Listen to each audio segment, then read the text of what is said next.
bond? You think a flat bond disappears better than a round bond? Always. Always. Yes. Absolutely. Not when it's a half or a third of a bond. Especially when it's a half or a third of a bond. You can't. Well, a third of the bond gets kind of tricky. There might be an instance for the rolled on a third of a bond, but a full bond or a half bond, flat bonds. If this is my section of hair, if I put the bond underneath it, it's completely hidden. If I don't wrap the bond over to the opposite side, just keep it underneath the section of hair that I'm applying it to, completely hidden. If I'm rolling it, I have to be very precise, very clean, and very steady with my tension, not to drag, not to move. And my sections better be pretty clean, precise, pristine. Because if I have the problem with rolled bonds, stylists take too large of a sections majority of the time.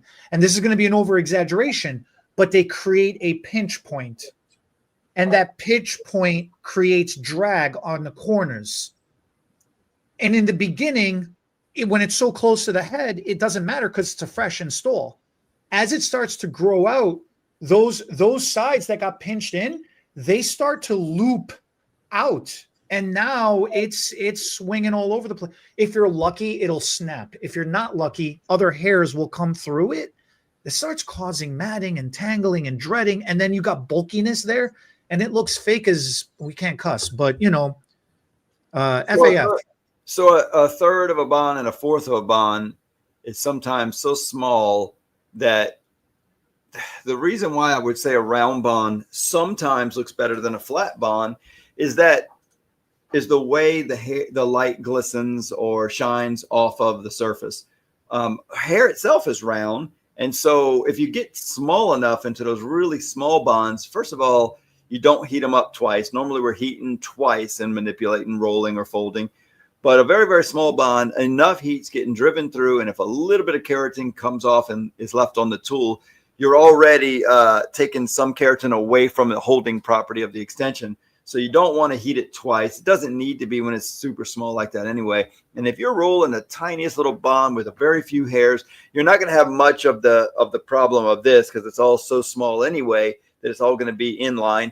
And if you're really close to the front hairline, round is not going to shine the light like a flat potential mirror force. It's going to be the roundness is going to have such a small little surface of light reflection that it'll generally blend a little better. Now, listen, one time I thought flat was always better too, but when I got to those really small micro bonds and I was trying to go flat, it's more like you heat it and you just smash it flat. That's all. There's no folding it flat like we teach in the class. So it almost doesn't matter, but I think the round tends to disappear a little bit more when you're doing small ones. And it's an opinion. You can go either way. You're saying the right words. If you're taking a small section and you don't have a lot of hairs to match that third of a bond or that fourth of a bond that you have taken, then okay, fine. I can concede that would work if you're going closer to the hairline. Unfortunately, what I observe is people tend to take a larger section than what they should. If this bond is this big, why are you taking sections that are twice the size? It don't make no sense. They're like, well, the hair is fine. If your bond is this wide, then your section should be that wide. If I cut this bond down in half, then my section should only be that wide because I've cut it in half, right? So this nervousness of the hair is thin and fine, therefore I need to take more hair to fill it up. You're overextending the stress onto the surrounding hairs.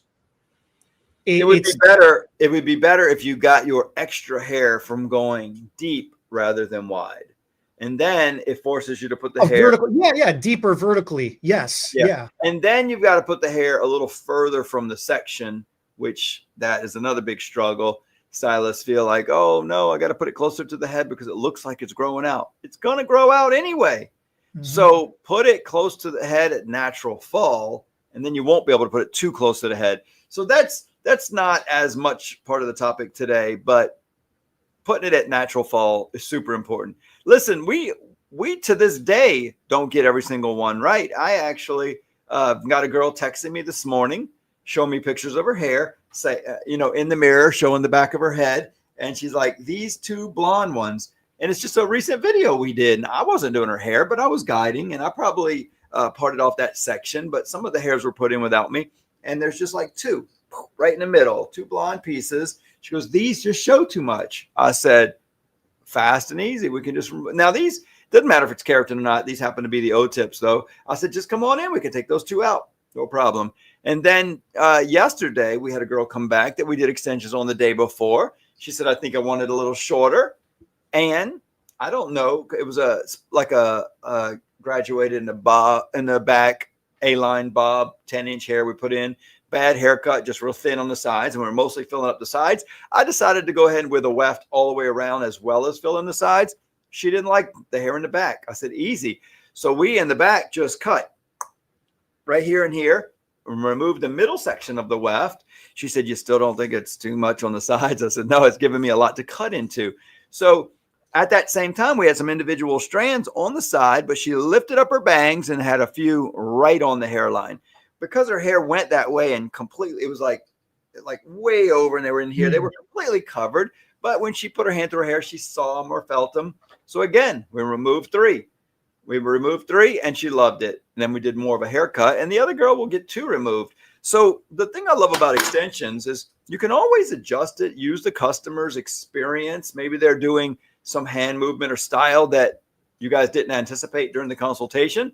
So you just adjust, take a couple out, put a couple in, or just take some out, or just put some in. If they're like, I'm still having trouble. Oh, we need a little more. We need a highlight, a low light, a little thickening. You can always add or take away a little bit to fix what you've done if it was done right.